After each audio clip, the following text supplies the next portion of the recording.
दुई जन आशीर्वाद बेहरा और संजय बेहरा ये दुई जन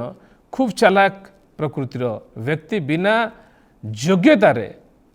से दीर्घ वर्ष धरिकी पद पदवी को जाबड़ी धरिकी बसचंती केवल पावर पाई ए माने छत्ता पार्टी हो जाइछंती। ओडिशा क्रिकेट इतिहास दुई महानतम व्यक्ति माने आशीर्वाद बेहरा और संजय बेहरा कुंडली रे राजनीति बेसी अच्छी खेल अपेक्षा खेलर रही खेल करने को राजनीति ही एमाने करती। संजय बेहरा और आशीर्वाद बेहरा बीजेडी समय नवीन पट्टनायक संगे रहिले विजु जनता दल जय जयकार कले क्रीड़ा राजनीति रे रही कि नवीन सरकार समय रे ये हूँ नवीन समय आप देखुं नवीन समय नवीन सहित संजय बेहरा अच्छा एवं नवीन समय तांकर जय जयकार करागला विजु जनता दल जय जयकार करागला पांडियान बाबू संगे संजय बेहरा अच्छा टिके पूर्व देखुले नवीन सहित थिले ये जानी खेल रही स्पोर्ट्स रही स्पोर्ट्स पॉलिटिक्स भी दरकार एक कथा भल भाव बुझी जो नवीन सरकार समय से नवीन बाबू एवं पांडियान पूरा पाखे रही जहाँ जहाँ कौन करा जाई पारले से पूरा संघरे निजर आधिपत्य विस्तार करें से पद पदवी रही पारे ए प्रकार कथा गुड़िक दुई जन जाक कले जो से दीर्घ दिन धरिकी समय ओसीएर संपादक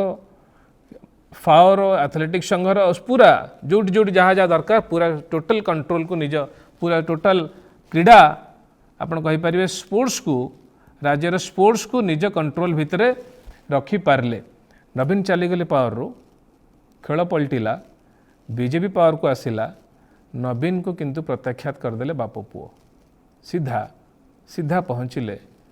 सेठी नवीन संगे थिले पांडियान संगे थिले खेल एठी चेंज है राज्य पॉलिटिक्स रे सी भी तांकर छत्ता पार्टी हिसाब से तांकर चाल भी अलग चेंज करदेले एवं सीधा पहुँची गले मोहन माझी पाखरे मुख्यमंत्री पाखरे फूल तोड़ा देकी संबर्धना भी करले एवं तापरे दिल्ली जाइकी तापरे दिल्ली जाइकी आसते टिकेट देवाई संजय बेहरा टिकेट देवाई आसते पूर्व फूल तोड़ा नहीं भी आसते मुख्यमंत्री हवा परे एवं तापरे दिल्ली जाई से केंद्र मंत्री धर्मेंद्र प्रधान को भी भेटिले एवं राज्यर क्रीड़ा विषय चर्चा कले से कहले जे चतुर प्रकृतिर मनुष्य दुई जन आशीर्वाद बेहरा और संजय बेहरा